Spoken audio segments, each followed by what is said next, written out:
안녕하십니까. 비아도저입니다. 이번에 소개해드릴 내용은 금에 관련된 내용입니다.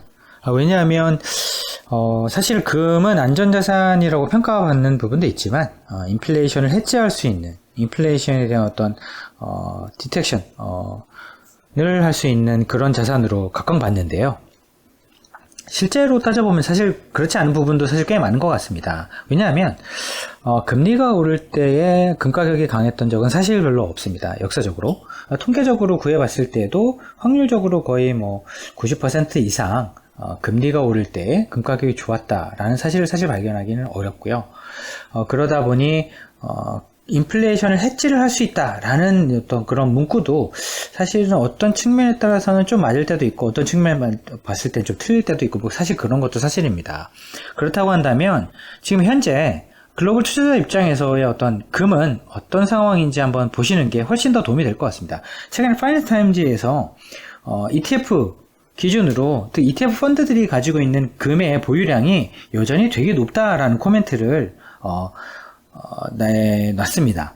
즉 최근에 금 가격이 조금 약세인 것도 사실인데요. 그럴 때 조금 꽤 팔았는데도 불구하고 여전히 금은 되게 높은 비중으로 높게 보유되어 있다. 즉 금 투자자들은 아직도 금에 대한 블루시언 마인드를 가지고 있다라는 형태의 어떤 코멘트가 있었습니다.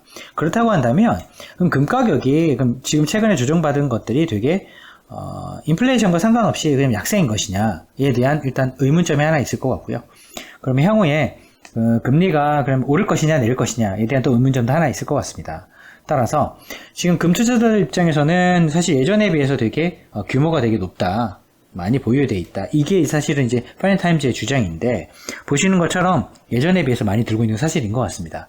보시는 것처럼 한 번 더 랠리가 왔기 때문인데요. 이때 랠리가 왔을 때 생각해 보시게 되면 이 리만 사태에 있을 때입니다. 즉 리만 사태에 있었을 때에 시장이 되게 불안해지면서 오히려 금은과 같은 안전자산을 보유하는 게 낫겠다. 왜냐하면 향후에 경기가 되게 나쁠 것이기 때문에. 따라서 이번에 올라왔던 것도 코로나가 터지면서 오히려 금이라는 안전자산을 들고 가는 게 낫겠다라고 생각하는 부분이 있었습니다. 하지만 그때 경기가 회복되고 나서 금 가격은 사실 조금 안정을 찾았었고요. 지금 보시게 되면 최근에 금리가 사실 올라오기 전에 코로나가 터지고 나서 이 구간 동안에 금 가격도 사실 한번 랠리를 보였습니다. 최근에 지금 약세를 보이는 것은 아무래도 9월, 10월 달에 있을 미국 연준의 움직임 때문에 지금 최근에 약세를 보이고 있는 부분이 나타나고 있고요. 그렇다고 한다면 실질적으로 금리를 올렸을 때 금 가격이 그러면은 여기서 버틸 수 있느냐에 대한 투자자들의 어떤 의구심 때문에 최근에 좀 매도가 발생한 것 같습니다. 하지만 여전히 글로벌 투자자 입장에서의 금 투자는 상당히 높은 편에 속하고요.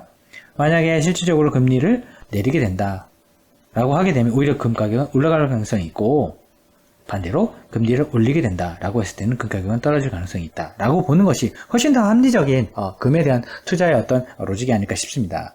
따라서 저희는 9월에서 10월 사이에 만약에 이런 금리에 대한 정책이 나올 때 혹은 금리 정책에 대한 힌트가 나올 때쯤에 이 금 가격의 트렌드를 다시 한번 짚어서 공유해 드리도록 하겠습니다.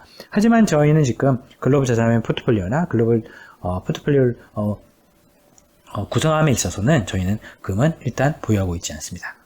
저희가 만약에 이런 변화가 짚어지게 된다고 한다면 저희가 다른 프레젠테이션으로 업데이트해서 공유해 드리도록 하겠습니다. 감사합니다.